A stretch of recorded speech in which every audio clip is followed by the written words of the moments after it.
BEd online classes में आपका स्वागत है। जैसा कि मैं आपको बीएड सेकेंड ईयर का third paper creative and inclusive को पढ़ा रहा था। इसको हम लोगों ने इसके फर्स्ट यूनिट को पढ़ना शुरू किया था। फर्स्ट यूनिट में 3 पॉइंट को हम लोगों ने पढ़ लिया था। आज उसी फर्स्ट यूनिट का जो फोर्थ पॉइंट है इसको हम लोग पढ़ेंगे। हमारा फोर्थ पॉइंट है trends of education for children in the special in India. Bharat में विशेष आवश्यकता वाले बालकों का चलन।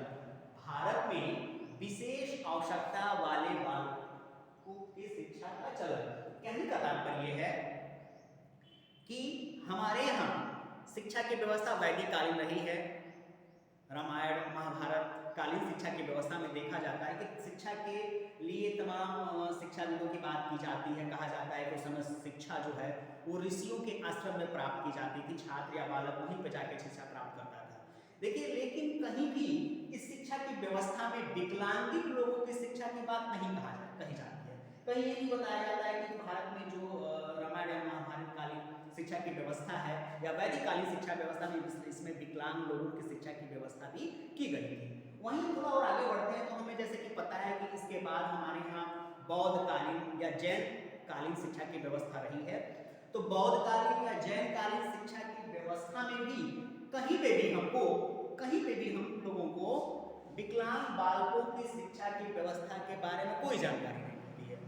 जैसा कि हमें पता भी है कि शिक्षा गुरु के आश्रम में प्राप्त की जाती थी, शिक्षा गुरुकुलों में प्राप्त की जाती थी, लेकिन वो गुरुकुल में विकलांग बच्चे पढ़ते थे कि नहीं पढ़ते, इसका कोई प्रमाणिक रूप नहीं मिलता है। हाँ, कहीं ना कहीं चीज देखने को मिलता है कि उस वैदिक कालीन शिक्षा की व्यवस्था में ऋषि मुनि अष्टवक्र हुए।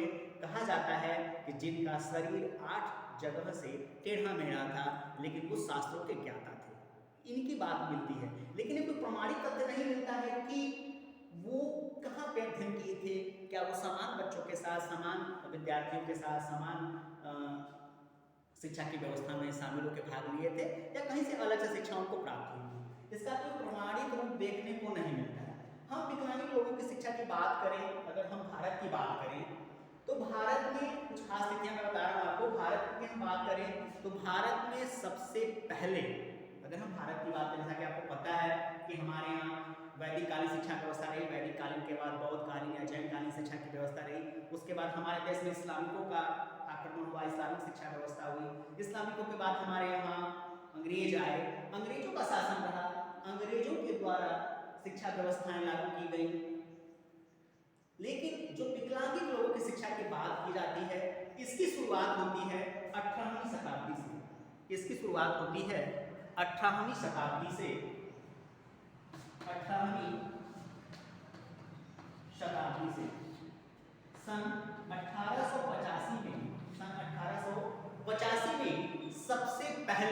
सबसे पहले विकलांगित लोगों की शिक्षा की व्यवस्था की बात कही जाती है। सन 1885 में विकलांगित लोगों की शिक्षा की बात कही जाती है। और सबसे पहला 1887 में 87 ईस्वी में मुंबई में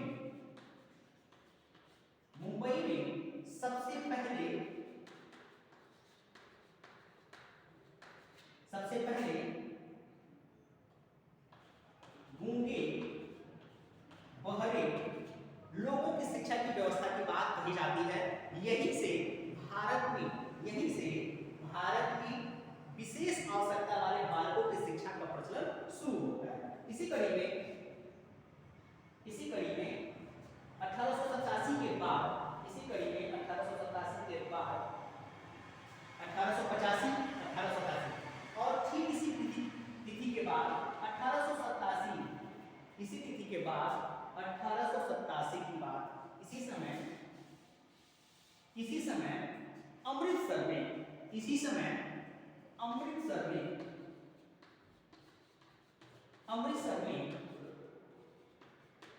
अंधे, ये जिसको कह सकते हैं हम दृष्टिबाधित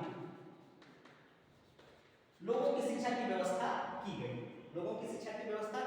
यहीं से भारत में विशेष आवश्यकता वाले बालकों की शिक्षा का प्रचलन प्रारंभ हो जाता है, शुरू हो जाता है। इसी तरीके हम और जानेंगे।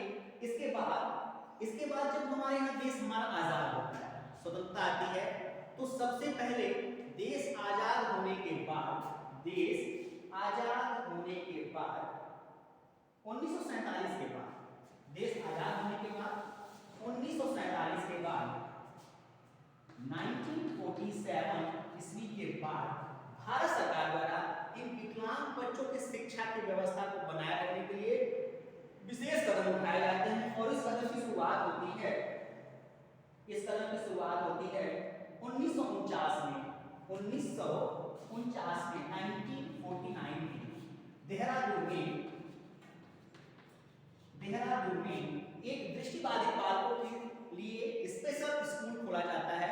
हालांकि उस स्कूल को बाद में सेंट्रल गवर्नमेंट के अधीन कर दिया जाता है और वहीं पे स्कूल में पढ़ाई के साथ साथ मुद्रण एवं शिक्षण की व्यवस्था भी उपलब्ध कराई जाती है। इसी कड़ी में आगे हम देखते हैं कि 1955 में देहरादून में जो विद्यालय बना, इसको 1955 में मुद्रण के लिए भी प्रयोग किया जाने लगा, और उसके बाद 1955 और 56 में 1955 और 56 में 1955 एंड 56 1955 और 56 में भारत सरकार द्वारा इन विकलांग बच्चों के लिए सराहनीय कदम उठाया गया। और उस कदम में सबसे पहले बात रखी गई कि इन विकलांगित लोगों की शिक्षा की व्यवस्था करना भारत सरकार का दायित्व होगा। और ये ध्यान देने वाली बात होगी, इस पैसे में जितना कुल खर्च आएगा, उसका 50% राशि केंद्र सरकार देगी और शेष 50% जो राशि रहेगी वो राज्य सरकार देगी। और इन दोनों की सहायता से ही विकलांगी या विशेष आवश्यकता वाले बालकों की शिक्षा की व्यवस्था की जाएगी। हालांकि बाद में थोड़ी दिक्कतें आने लगी, इसलिए पूरा का पूरा 100% खर्च भारत सरकार स्वतः वहन करने लगी। इसी कड़ी को हम जानते हैं कि 1965 में 1964 में 1964 में कोठारी कमीशन द्वारा विकलांगित बच्चों की शिक्षा की व्यवस्था के लिए विशेष कदम उठाए गए। उस विशेष कदम में सबसे पहले बात रखी गई कि शिक्षा का जितना अधिकार सामान्य बच्चों का है उतना ही अधिकार विशेष बच्चों का है। इसलिए सामान्य बच्चों के साथ साथ विशेष आवश्यकता वाले बालकों की शिक्षा भी उपलब्ध कराई जाएगी। और सन 1968 में, ध्यान दीजिएगा, 1968 में WHO वर्ल्ड हेल्थ ऑर्गेनाइजेशन ने भारत में एक सर्वे किया और सर्वे के द्वारा पाया कि भारत की कुल बहुल जो जनसंख्या है, जो बच्चों की जनसंख्या है, उसमें 3% संख्या जो है वो विकलांगों की, मतलब जो हमारे यहाँ 100% बालकों की बात कही जाती है उसमें 100 में 3% बालक जो हैं वो विकलांग हैं। अब इनकी शिक्षा की व्यवस्था देना भी भारत सरकार का दायित्व बन गया। और 1968 के बाद जब ये WHO का सर्वे आया, सर्वे के बाद भारत में विकलांगित लोगों की शिक्षा की व्यवस्था पे पुरजोर दिया जाने लगा। और इसी कड़ी में जब हमारे यहाँ राष्ट्रीय शिक्षा नीति 1986 को,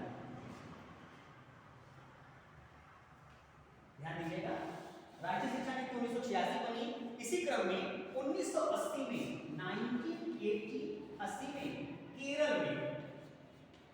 केरल के तिरुवनंतपुरम में, केरल के तिरुवनंतपुरम हिस्से में जो एक शहर हुआ करता था, इसमें 3C नामक एक मेथड बनाया गया जो मानसिक विकलांग छात्रों की शिक्षा की व्यवस्था को उपलब्ध कराता है। और 1986 में जब हमारे यहाँ 1986 में जब हमारे राष्ट्रीय शिक्षा नीति बनी तो विशेष आवश्यकता बालकों की शिक्षा की व्यवस्था को बनाए रखने के लिए खास पैकेज रखा गया। साथ ही साथ उसमें निर्धारित किया गया कि शिक्षा का अधिकार अनिवार्य रूप से सामान्य बालकों के साथ साथ इन विशिष्ट बालकों को भी प्राप्त होना चाहिए। सामान्य बालकों के साथ साथ विशिष्ट बालकों की शिक्षा की व्यवस्था करना भी केंद्र सरकार और राज्य सरकार दोनों का दायित्व होगा। साथ ही साथ यदि विकलांगित लोगों की शिक्षा की व्यवस्था में कोई त्रुटि हो गई है तो राष्ट्रीय पुनर्चर्या 1992 एनईपी, न्यू एनईपी या कह सकते हैं रिस्क्राइब ऑफ एनईपी 1992 राष्ट्रीय पुनर्चर्या शिक्षा नीति 1992 में भी खास तौर पर कुछ विशेष बातें रखी गई जो कि राष्ट्रीय शिक्षा नीति को प्रोत्साहित करती थी और जो कि विकलांग बालकों की शिक्षा के लिए तैयार किया गया था। साथ ही साथ 1992 में